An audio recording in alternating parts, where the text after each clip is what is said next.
بسم اللہ الرحمن الرحیم۔ ہمارے چینل کو دیکھنے اور سننے والوں محترم بہنوں اور بھائیوں، السلام علیکم ورحمۃ اللہ وبرکاتہ۔ آج ہم جس موضوع پر بات کریں گے وہ ہے سلطان صلاح الدین ایوبی کا جاسوسی کا نظام۔ سلطان صلاح الدین ایوبی رحمۃ اللہ علیہ کو ان کے جاسوسوں نے بتایا کہ ایک عالم دین ہے جو بہت اچھا خطاب کرتے ہیں، لوگوں میں بہت مقبول ہو گئے ہیں۔ سلطان نے کہا آگے کہو۔ جاسوس بولے کچھ غلط ہے جسے ہم محسوس کر رہے ہیں مگر الفاظوں میں بیان نہیں کر پا رہے۔ سلطان نے کہا جو بھی دیکھا اور سنا ہے بیان کرو۔ جاسوس بولے کہ وہ کہتے ہیں کہ نفس کا جہاد افضل ہے، بچوں کو تعلیم دینا ایک بہترین جہاد ہے، گھر کی ذمہ داریوں کے لیے جدوجہد کرنا بھی ایک جہاد ہے۔ سلطان نے کہا تو اس میں کوئی شک ہے؟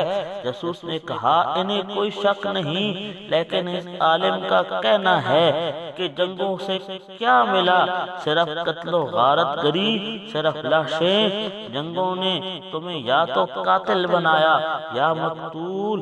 سلطان بے چین ہو کر اٹھے، اسی وقت عالم سے ملنے کی ٹھانی، ملاقات بھیس بدل کر کی اور جاتے ہی سوال کر دیا کہ جناب ایسی کوئی ترکیب بتائیے کہ بیت المقدس کو آزاد اور مسلمانوں کے خلاف مظالم کو بغیر جنگ کے ختم کرایا جا سکے۔ عالم نے کہا دعا کریں۔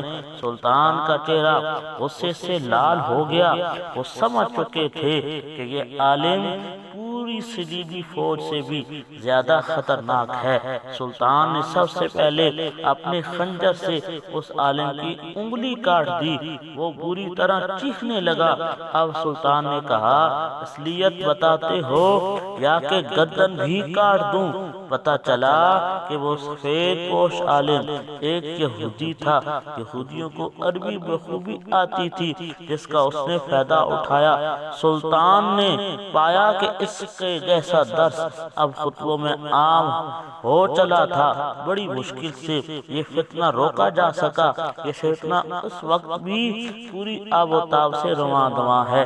آخر کیوں لوگ اسلام کو بدھ ازم بنا دینا چاہتے ہیں جبکہ کھلی حقیقت ہے کہ ظالم کا سامنا کیے بغیر ظلم کا مداوع ہو جائے یہ ممکن ہی نہیں۔ اللہ تعالی ہم سب کو صلاح الدین ایوبی جیسا نیک سیرت حکمران عطا فرمائے، آمین۔